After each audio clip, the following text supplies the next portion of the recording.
It's about performance. What you read in the following few lines might come across as harsh. Just please understand that I don't intend to be. The reason I start my book this way is so that we find common ground as people. Ready? Here it is.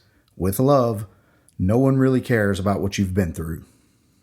If you've been through crazy, traumatic, heartbreaking things in life, like me, you may have told people what happened to you. And if those people cared for you, you probably got the reaction you desired. What? No way. Oh, poor you. How do you deal with that? I'm so sorry that happened to you. Ugh. It may have felt good because it's the reaction you hoped for. As human beings, we tend to continue to do things that feel good. Hence, why there are so many alcoholics. They like to drink, or how the alcohol makes them feel. So they continue even when it starts to destroy parts or all of their lives. Unfortunately for alcoholics, and anyone with an unhealthy addiction, even when they succumb to their guilty pleasures of choice, overeating, fast food, binge watching, weed, prescription drugs, illegal drugs, social media, phones, or toxic relationships, they continue to do it. This is why bars are still packed, the Taco Bell drive-thru is still busy at 3 a.m., and people start streaming season 7 of a show even though it's way past their bedtime and they have to wake up early the next day. In the same way, people who have had unfortunate or catastrophic pasts keep telling others what happened to them. The problem is, as unhealthy addictions hurt us in the long run, so does constantly replaying or crying about the past. Look, you can only tell people what happened to you for so long before they expect you to do what you're supposed to do and don't want to hear any more excuses. Millions of people today, maybe billions, are addicted to getting sympathy. The woe is me addiction is real as any other. Just like any other, it has adverse side effects. Free yourself.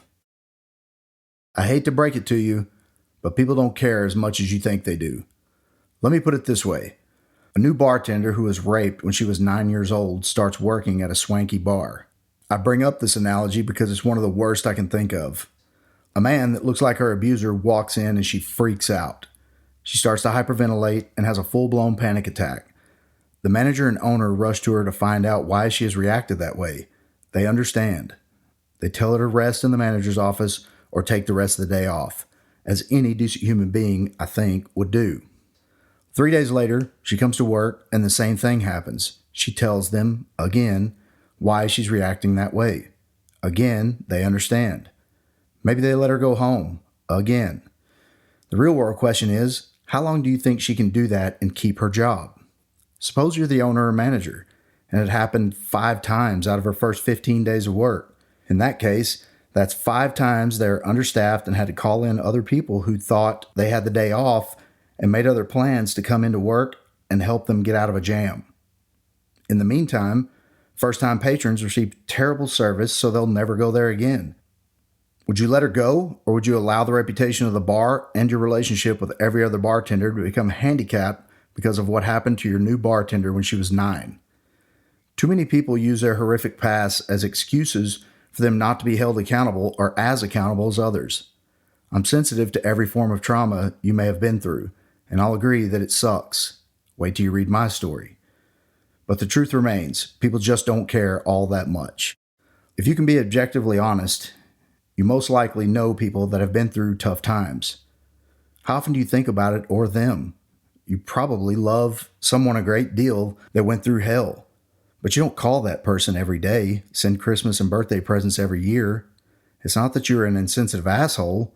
It's just a fact that people don't care as much for others' past as some think they do. I say this to help you free yourself. Your problems, past, and demons are yours to deal with. And if you depend on sympathy, allowances for poor performance, and guilting people into giving you chance after chance, you'll live a miserable life. Probably more miserable than the one you gripe about because the thing that happened to you in your past happened when you may have been a child, when you had no choice or power. But the life you create now as an adult is 100% because of your choices. Dear reader and new friend, the only thing that matters from here on out is how you perform. Too many have leaned on their excuses for so long it's become part of their identity.